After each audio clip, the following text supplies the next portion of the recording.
Dude TV.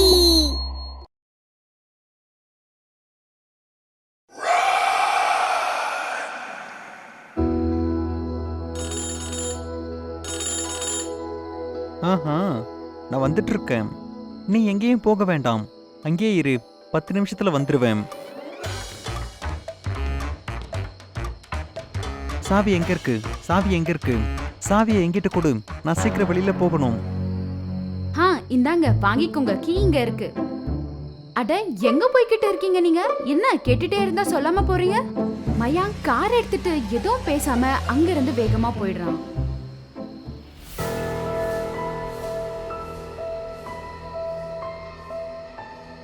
இவருக்கு என்ன ஆச்சுன்னு எனக்கு ஒண்ணுமே புரியல. கார் ஆக்சிடென்ட்டும் ஆகல, எந்த ஒரு குழுவும் சிக்கல. இந்த பாடியை நம்ம போஸ்ட்மார்ட்டத்துக்கு அனுப்பணும். அவங்க வீட்டுக்கு போய் இந்த விஷயத்தை பத்தி அவங்க கிட்ட சொல்லணும். போலீஸ்காரங்க மயாங்கோட வீட்டுக்கு போய் மயாங்க் இறந்த விஷயத்த அவங்களோட மனைவி கிட்ட சொல்றாங்க. மேடம், உங்களுக்கு யார் மேலாவது சந்தேகம் இருக்கா? யார் இதை பண்ணிருப்பாங்கன்னு நினைக்கிறீங்க? என்ன ஆச்சுன்னு எனக்கு தெரியல சார். ஏதோ ஒரு கால் வந்துச்சு, வேக வேகமா போனாரு. வந்த பிறகு எல்லாம் சொல்றேன்னு சொன்னாரு. சரிங்க மேடம், நாங்க கண்டுபிடிக்கிறதுக்கு முயற்சி பண்றோம். சாஹபூர் என்கிற இந்த கிராமத்துல நடந்தது ஒரு ஆக்சிடென்ட்டா இல்லனா கொலையா அப்படின்னு எல்லாரும் யோசிச்சுட்டு இருந்தாங்க. போலீஸ்காரங்க இன்வெஸ்டிகேஷன்ல இருந்தாங்க.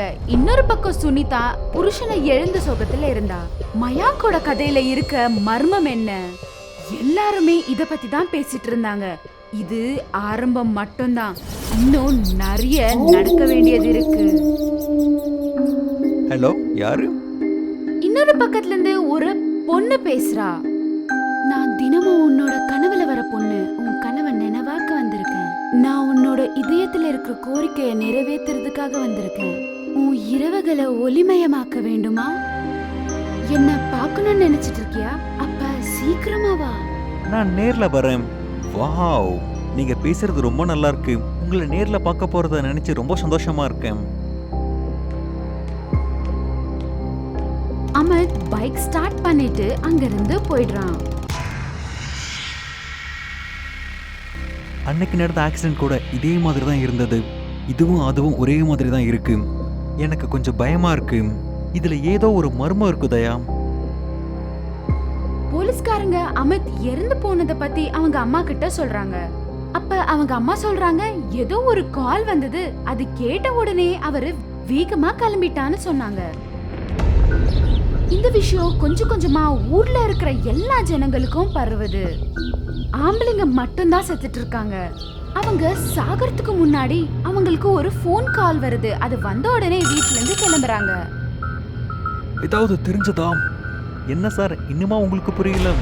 முன்ன ஒருத்தருக்கு ஆச்சு இல்ல, அவருக்கு கூட சாகிறதுக்கு முன்னாடி ஒரு ஃபோன் வந்திருக்கு. அவர் ஃபோன் பேசிட்டு போனதுக்கு அப்புறம் தான் இந்த மாதிரி விஷயம் நடந்திருக்கு. ஆமா, இருக்கலாம். வா, நம்ம போலாம். இந்த கேஸை பத்தி நம்ம இன்வெஸ்டிகேஷன் பண்ணலாம். மறுநாள் பிரேம்க்கு ஒரு கால் வருது. அந்த கால் எடுத்து பேசின உடனே வீட்ல இருந்து வெளியே போறதுக்கு ரெடி ஆகுறான். அப்ப அவனுக்கு ஊர்ல நடந்த விஷயம் ஞாபகம் வருது. இல்ல, நான் போக போறதில்ல. இதுல ஏதோ ஒரு விஷயம் இருக்கு. இதுக்கு முன்னாடி போனவங்க எல்லாருமே ஃபோன் பேசிட்டு தான் போயிருக்காங்க. நான் போக மாட்டேன். என்னங்க, யார் கால் பண்ணாங்க? பிரீத்தி, யாரோ ஒருத்தவங்க ஃபோன் பண்ணியிருந்தாங்க.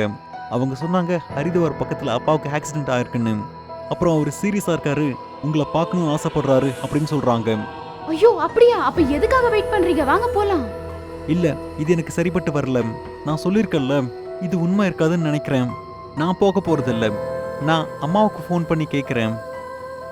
அவன் ஃபோன் பண்ணி கேட்டதில் தெரியுது அங்க எதுவுமே நடக்கல. எல்லாரும் ரொம்ப நல்லா இருக்காங்கன்னு தெரிஞ்சுக்கிறான். பாத்தியா என்ன நடந்திருக்குன்னு? ஃபோன் பண்ணி விசாரிக்காம போயிருந்தா நமக்கும் அந்த மாதிரி ஏதாவது நடந்திருக்கும். நம்ம தப்பிச்சிட்டோம். அப்புறம் 2 பேரும் படுக்க போறாங்க. நடு ராத்திரியில அவனுக்கு மறுபடியும் கால் வருது. பிரேம் கண்ணை திறந்து பாக்குறான். ட்ரிங் ட்ரிங் ட்ரிங் ட்ரிங் அந்த சவுண்ட் கேட்ட உடனே பயத்துல கண்ணை மூடி படுத்துறான். ரிங் ஆகி போன் ஸ்டாப் ஆகுது. யாருமே கால் பண்ண கூடாதுன்னு அந்த ரிசீவரை எடுத்து பக்கத்துல வச்சுட்டு பிரேம் படுக்க போயிடுறான். கொஞ்ச நேரத்துக்கு அப்புறம் அந்த போன் ரிசீவர்ல இருந்து ஏதோ ஒரு புகை வருது. அந்த புகை கொஞ்சம் கொஞ்சமா பிரேம் கிட்ட போகுது. யாரோ சிரிக்கிற மாதிரி கேக்குது. அந்த சிரிப்பு சத்தம் கேட்ட உடனே 2 பேரும் எந்திரிச்சு பாக்குறாங்க. அப்ப அவங்க முன்னாடி அந்த பேய் நிக்குது. என்ன நீங்க 2 பேரும் ரொம்ப புத்திசாலி நினைச்சீங்களா? நீங்க வரலனா நீங்க தப்பிச்சிடலான்னு நினைச்சீங்களா? ரொம்ப புத்திசாலி நினைப்பு. நீ ஏன் இடத்துக்கு வந்திருந்தீனா நீ மட்டும்தான் செத்திருப்ப. ஆனா இப்போ உன்னோட பொண்டாட்டி பசங்க எல்லாரையும் சேர்த்து கொலை பண்ண போற. எவ்வளவு நாளா நான் உன்னை கொலை பண்ணணும்னு காத்துக்கிட்டு இருக்கேன். நீ பண்ண பாவத்துக்கு நான் உன்னை சும்மா விட போறது இல்ல. உன்னை கொன்னாதான் என்னோட ஆன்மா சாந்தி அடையும். எல்லாருக்கும் கால் பண்ணி ரொமான்டிக்கா பேசி என்கிட்ட வர வச்சேன். ஆனா நீ எல்லாம் தெரிஞ்சிட்டு வராம இருந்துட்ட அப்படின்னு சொல்லி அது கழுத்து நெருக்கி பிரேம காத்துல மேல தூக்கிடுது.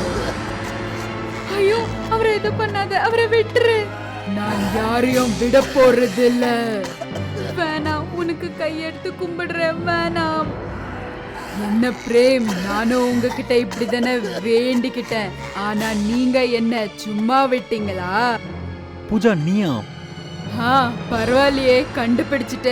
ஆமா, பூஜா தான். கால் பண்ணி என்ன கலாய்ச்சிட்டு இருந்தீங்கல்ல, என்ன விட்டுருங்க நீ எவ்வளவு உங்ககிட்ட வேண்டுன. நீங்க விடாம என்ன டார்ச்சர் பண்ணீங்க. உங்க டார்ச்சரால நானு தூக்கு மாட்டிட்டு செத்துட்டேன்.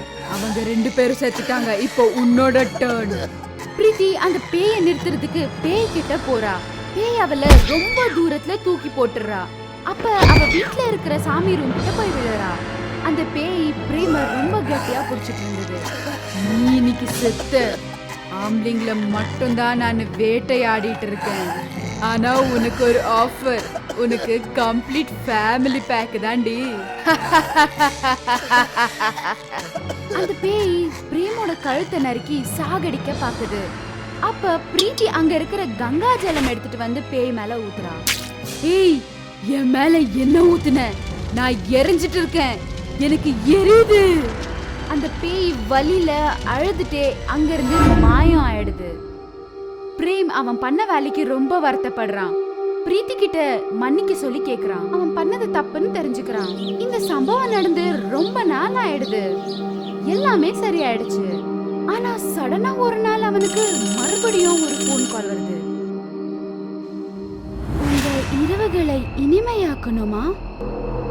இந்த ராத்திரி உங்களுக்கு வாழ்க்கை முழுவதும் நினைவில் இருக்கணுமா? அப்ப நான் சொல்ற இடத்துக்கு வாங்க. MBBS முடிச்ச உடனே அவினாஷோட முதல் போஸ்டிங் மதுப்பூர் கிராமத்துல இருக்கிற கவர்மெண்ட் ஹாஸ்பிட்டல்ல. அவர் காலங்காத்தால அந்த ஊருக்கு போகும்போது நகரத்துல இருக்கிற அட்மாஸ்பியர் விட அந்த கிராமத்துல இருக்கிறது அவருக்கு ரொம்பவே பிடிச்சிருந்தது. ரொம்ப நாளுக்கு அப்புறம் அந்த கிராமத்துக்கு ஒரு டாக்டர் வந்திருக்காரு. அதனால அவரை பார்க்க வர நோயாளிகளோட எண்ணிக்கையும் அதிகமாயிருந்தது. எல்லா நோயாளிகளையும் பார்த்ததுக்கு அப்புறம் அங்க இருக்கிற பியூன் வந்து டாக்டர் கோட்டருக்கு கூட்டிட்டு போறாரு. அது ஹாஸ்பிட்டல்ல இருந்து பக்கம்தான். சார், பவர் கட் ஆயிடுச்சுன்னா இங்க இருக்கிற மெழுகுவர்த்தியை ஏத்திக்கோங்க. ஆனா அந்த லேம்பை மட்டும் ஒண்ணும் பண்ணாதீங்க. அதுக்கு என்ன அர்த்தம்? சார், இந்த கிராமத்துல வாழ்றதுக்கு ஒரு சில ரூல்ஸ் இருக்கு. அது மட்டும் இல்லாம பெரியவங்க என்ன சொன்னாலும் எந்த கேள்வியும் கேட்காம அதை ஏத்துக்கணும். ஏன்? எங்க பாட்டி மட்டும் இங்க இருந்திருந்தா உங்களை அரைஞ்சிருப்பாங்க. இத கேட்டு 2 பேரும் சிரிக்கிறாங்க. பியூன் அவினாஷை விட வயசானவரு. ஆனா ரொம்ப கம்மியா தான் படிச்சிருந்தாரு. அவினாஷை விட அந்த கிராமத்துல இருக்கிறதுல இந்த பியூனுக்கு எக்ஸ்பீரியன்ஸ் அதிகம். இன்னைக்கு அவரோட முதல் நாள். அந்த கிராமத்துல இருக்கிற நிறைய ரூல்ஸ் பத்தி அவினாஷ் கிட்ட சொல்றாரு. ஓகே சார், நான் கிளம்புறேன். என் பொண்ணு எனக்காக காத்துட்டு இருப்பா. உங்களுக்கு ஏதாவது வேணும்னா எனக்கு கால் பண்ணுங்க. நைட்டு உங்களுக்கு சாப்பாடு எடுத்துட்டு வரும் பொழுது உங்களோட எல்லா லக்கேஜையும் எடுத்துட்டு வந்துடுறேன். ஓகேவா சார்? ஓகே. பியூன் போனதுக்கு அப்புறம் அவினாஷ் பெட் மேல படுத்துக்கிறாரு.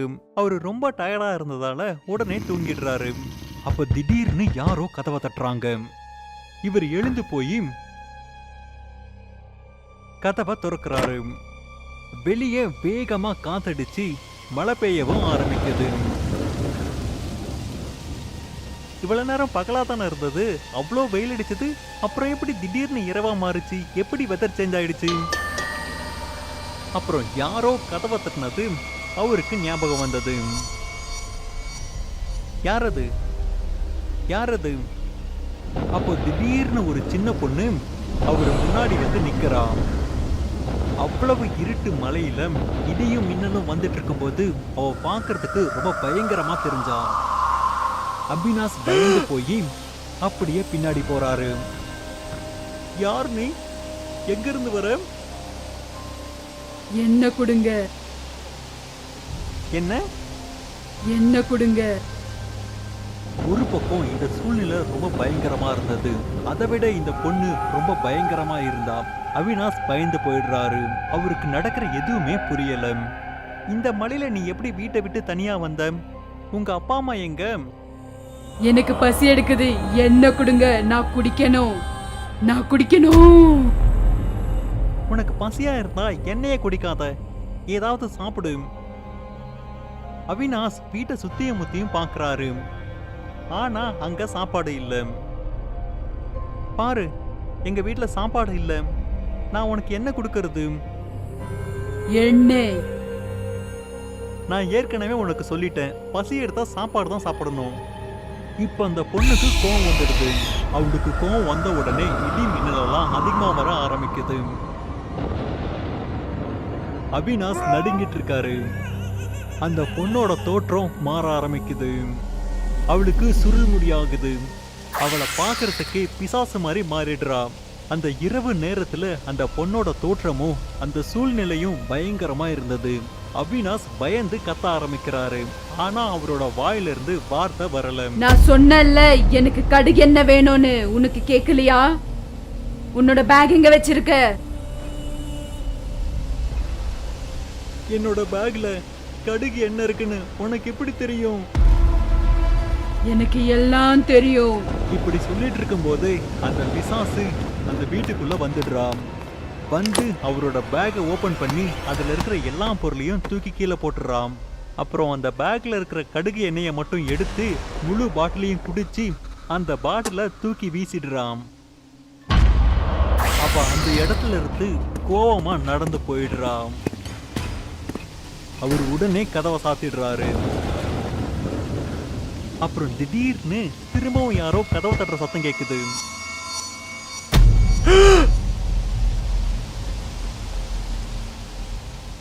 யாரு?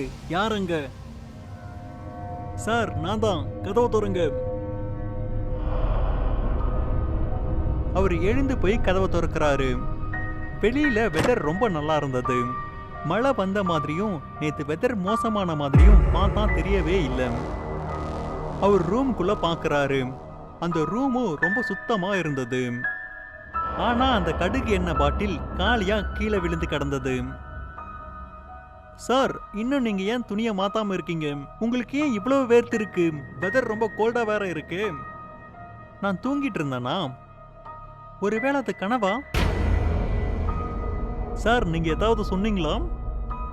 இல்ல இல்ல, நான் உங்களுக்கு சூடா சாப்பாடு எடுத்துட்டு வந்திருக்கேன், சாப்பிடுங்க. இன்னும் கொஞ்ச நேரத்தில் இங்க கரண்ட் போயிடும், அதனால நான் உங்களுக்கு மிளகு வறுத்தி எடுத்துட்டு வந்திருக்கேன். ரொம்ப நன்றி. அப்புறம் கேளுங்க.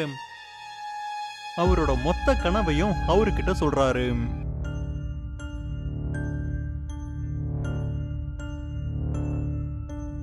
சார், நீங்க ஏன் கடுகு எண்ணெய் எடுத்துட்டு வந்தீங்க?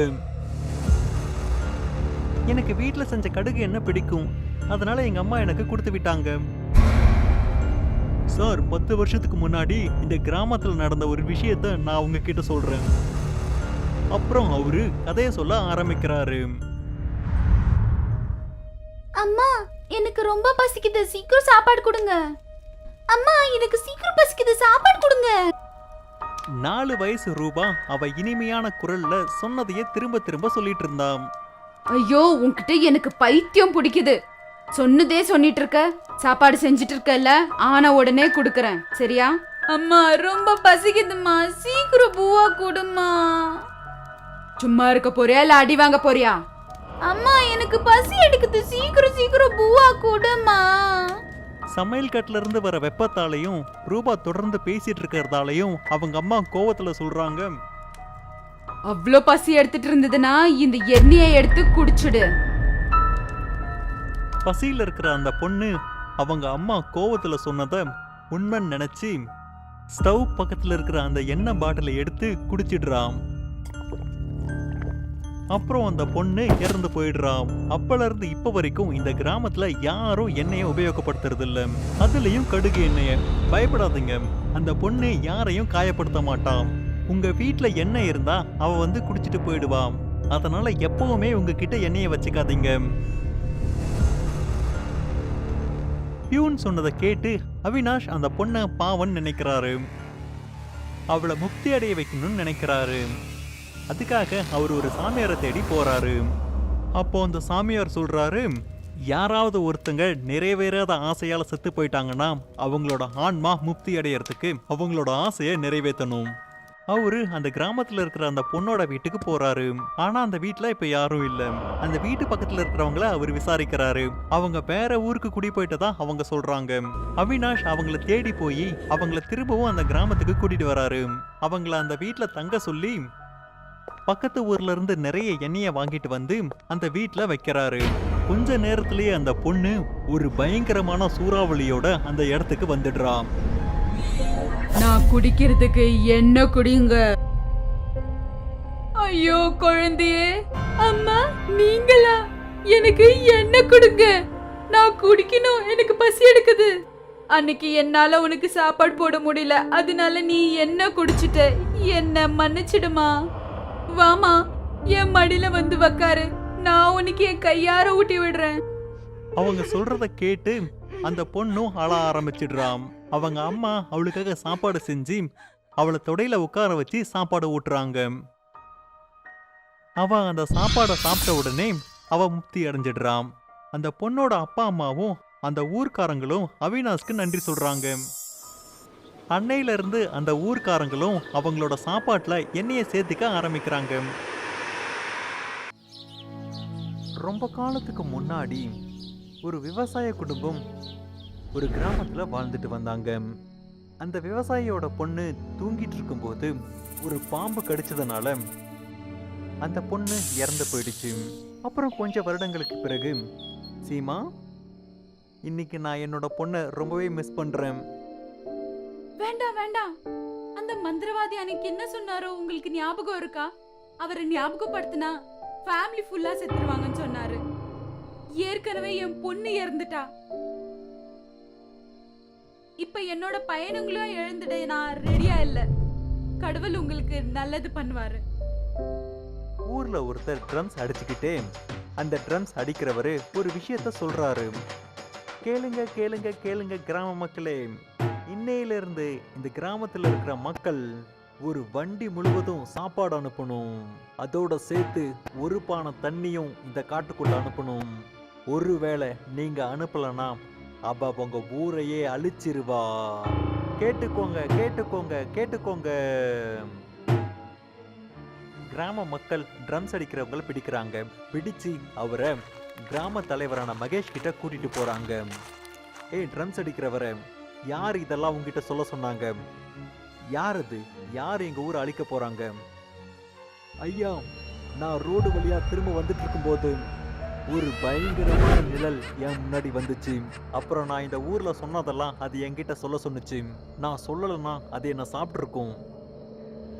நீ சொல்றதெல்லாம் நான் ஏன் நம்பணும்? ஐயா, நான் பொய் சொல்ல ஐயா. அந்த நேரத்துல நான் ரொம்ப பயந்து போயிட்டேன். அது யாருன்னு எனக்கு தெரியல. அதோட மூஞ்சி கூட நான் பார்க்கல.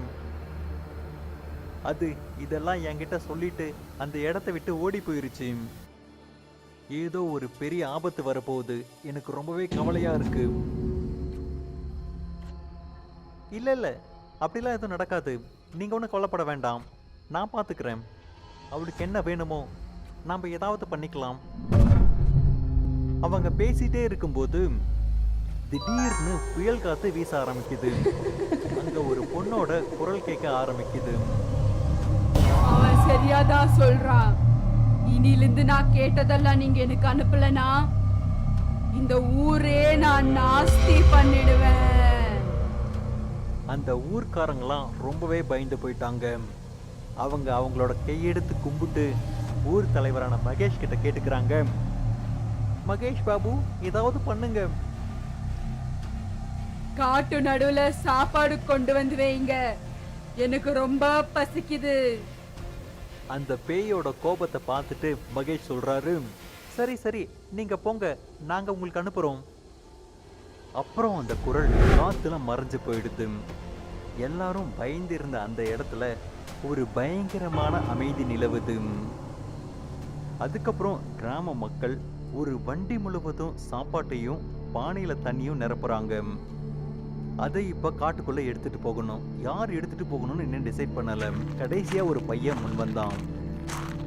யாராவது போய் சாப்பாடு கொடுத்தாதான் இந்த கிராமத்துக்கு நல்லது, அதுக்கு நானே போறேன்.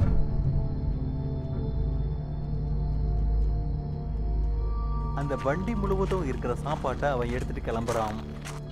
அவன் போறதை நினைச்சு அவங்க அப்பா அம்மா ரொம்ப கவலைப்பட்டு அழறாங்க.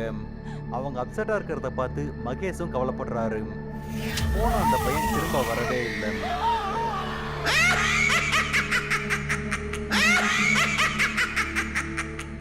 இது தினமும் நடக்க ஆரம்பிச்சது. தினமும் யாரோ ஒருத்தங்களோட குழந்தைங்க அதுக்கு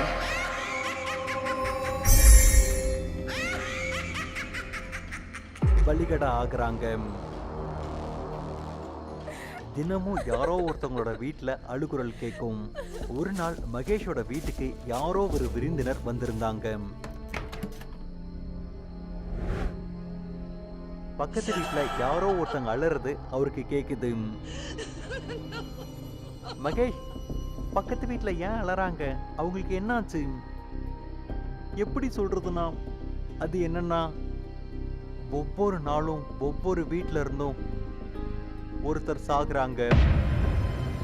நாங்க யாரையும் அனுப்பலன்னா அது இந்த ஒட்டுமொத்த ஊரையுமே அழிச்சிரும். இந்த ஊரை காப்பாத்துறதுக்கு எங்களால எதுவுமே செய்ய முடியல. ஓகே, நான் இன்னைக்கு போறேன். இந்த ஊரையே சுடுகாட்டா மாத்த நினைக்குதே அந்த சக்தி யாருன்னு நான் பாக்குறேன். வேண்டாம் வேண்டாம், நீங்க எங்க வீட்டுக்கு விருந்தினரா வந்திருக்கீங்க. வீட்டுக்கு வந்த விருந்தினரை ஊருக்காக அனுப்புறது சரியானது இல்லை. அந்த விருந்தினர் மகேஷை சமாதானப்படுத்திட்டு ஊர்க்காரங்க வச்சிருக்கிற அந்த சாப்பாட்டை எடுத்துட்டு கிளம்புறாரு. கொஞ்ச நேரத்துக்கு அப்புறம் அந்த இடத்த அடைஞ்சு அந்த பேய்க்காக வெயிட் பண்ணிட்டு இருக்காரு. கொஞ்ச நேரத்துக்கு அப்புறம் அந்த பேய் அங்க வருது. வந்து அதோட கையால எல்லா சாப்பாடையும் எடுத்துக்குது. பானையில் இருக்கிற தண்ணியை குடிக்குது. அப்புறம் அந்த விருந்தினர் பக்கம் வருது. அந்த விருந்தினர் எதுவும் பண்ணாம அமைதியா இருக்காரு. அவரை பார்த்துட்டு அந்த பேய் அவரை தூக்கி தூரமா போட்டுருது. ஏய், உண்மையா சொல்லு, நீ யாரு? என்னை பத்தி தெரிஞ்சுக்கிட்டு நீ என்ன பண்ண போற? உனக்கு பசியா இருக்கா? வந்து சாப்பிடு. நான் மற்றவங்களை விட எந்த விதத்துல வேறுபட்டு இருக்கேன்? நான் யாரா இருந்தா என்ன? இந்த ஊர்ல இருக்கிற எவ்வளவு குழந்தைங்களை நீ சாப்பிட்டு இருக்க, என்கிட்ட மட்டும் ஏன் இந்த கேள்வி கேட்கிறேன்? நான் எல்லாரையும் சாப்பிடும்போது அவங்க அழுவாங்க, அப்ப நீ சும்மாதான் இருந்த. நான் தேவாஞ்ச். என்னால உன்னை இந்த நரகத்துல இருந்து விடுவிக்க முடியும். சரி, நீ யாரு? நானு இந்த ஊர்ல பிறந்த பொண்ணு. எங்க அப்பா ஒரு விவசாயி. என்ன பாம்பு கடிச்சிடுச்சு. அதனால என்ன ஒரு மந்திரவாதி கிட்ட கூட்டிட்டு போனாங்க பாய்சன் எடுக்கிறதுக்காக. ஆனா அவன் இல்லாத பொல்லாத கதையெல்லாம் எங்க அப்பா அம்மாக்கு சொன்னான். அவங்க என்னோட தகனம் கூட பண்ணல. என்ன முழுசாவே மறந்துட்டாங்க. நம்ம சொந்தக்காரங்க மனதுல நம்ம செத்துட்டோனா அது எவ்வளவு கஷ்டமா இருக்கும். அதனால நான் அவனை சாகடிச்சிட்டேன். ஆனாலும் எனக்கு நிம்மதி கிடைக்கல. அதனாலதான் அன்னிலிருந்து எல்லாரையும் சாகடிக்கிறேன். அதுவே எனக்கு ரொம்ப பழகிடுச்சு. மகேஷ் அப்புறம் கிராம மக்கள் எல்லாரும் சேர்ந்து அந்த விருந்தினர் பின்னாடி நடந்து போனாங்க. அவங்க இவங்க பேசுறதெல்லாம் ஒளிஞ்சிட்டு நின்று கேட்டுட்டு இருந்தாங்க. ஆமா ஐயா, என் பொண்ணுக்கு வெறும் 4 வயசு தான் ஆயிருந்தது. ஒரு சாமியார் சொன்னாரு, அந்த பொண்ணை தண்ணியில தூக்கி போட்டுருங்க, இல்லைன்னா உங்க குடும்பத்துல இருக்கிற எல்லாரும் செத்துருவாங்கன்னு. ஆனா நான் காரியம் கூட பண்ணாம விட்டுட்டேன். நாம எல்லாரும் ஒன்னா சேர்ந்து காரியத்தை பண்ணுவோம். நீ இந்த ஊரோட மகன், உனக்கு என்ன ஆச்சோ அது சரியானதில்லை. இதுக்கப்புறம் இந்த ஊர்க்காரங்களை நீ எதுவுமே பண்ணாத. அவர் சொன்னதை கேட்டு அந்த பேய் சமாதானம் ஆயிடுச்சு. அந்த பேய் எல்லாரையும் மன்னிச்சிடுச்சு. ரவேஷ் தன்னோட தைரியத்தால அந்த பேய் கிட்ட பேசி அந்த பேய்கிட்ட இருந்து கிராமத்தை காப்பாத்தி அந்த பேயை முக்தி அடைய வச்சிட்டாரு.